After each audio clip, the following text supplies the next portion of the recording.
David Brody sat down with Rubio to talk about why so much rides on the outcome. It may not be impossible, but Marco Rubio is on a mission, and passing immigration reform involves convincing two audiences, Spanish speakers, bueno, muchos en la izquierda quieren decir eso. Usted está a favor de la ley de Arizona, and influential conservatives like those who listen to Rush Limbaugh. The first question I have for you is why are we doing this? Well, for one, as a Cuban-American, Rubio walks the walk. And as the lone Tea Party sponsor, he also gives the effort a bipartisan feel.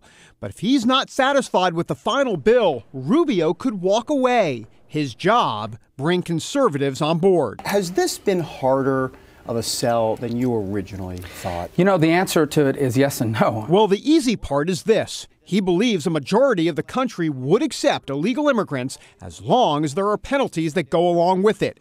Rubio also sees hope in the evangelical community. I think the biggest change has not been in the pulpit, it's been in the pews. You know, the folks that are attending church that maybe 5 years ago felt differently about this issue, now they're worshiping next to an illegal immigrant family. Now they've met someone who's in this circumstance. The harder sell for Rubio is making sure the bill clearly enforces border security. I think that's where we are right now in this debate is, can we do enough about border security so that people will support doing something about the 11 million?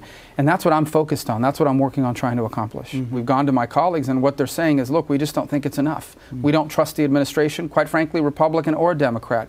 We've been told this before, that they're going to secure the border, and that never happens. So the question for Rubio is, what is his line in the sand? For me, if we start trading, let's say if we start weakening the guest worker program in exchange for stronger border security, I'm not interested in that horse trading. A number of Tea Party conservatives accuse Rubio of pushing bad policy from the streets. We put him in office, and this is not what he promised us. To the airwaves back home in Florida. Senator Marco Rubio is making the same promises, like real border security.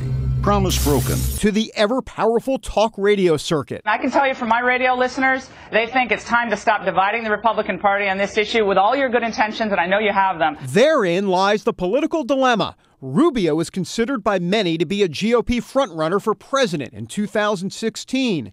His support for immigration reform, however, might hurt his standing with conservatives in the primaries. It's a political reality of what could potentially happen. Well, the day I start making decisions around here with the mind towards what other office I want to run for, I'll no longer be very effective. Whatever God's plan is fine. Whatever's going to happen on this issue, whatever's going to happen with me, is what God's already planned for me. My job is just to be obedient and have faith in that regard. And that's really something like everybody else, I struggle with that because the human side of us wants us to think about the here and now.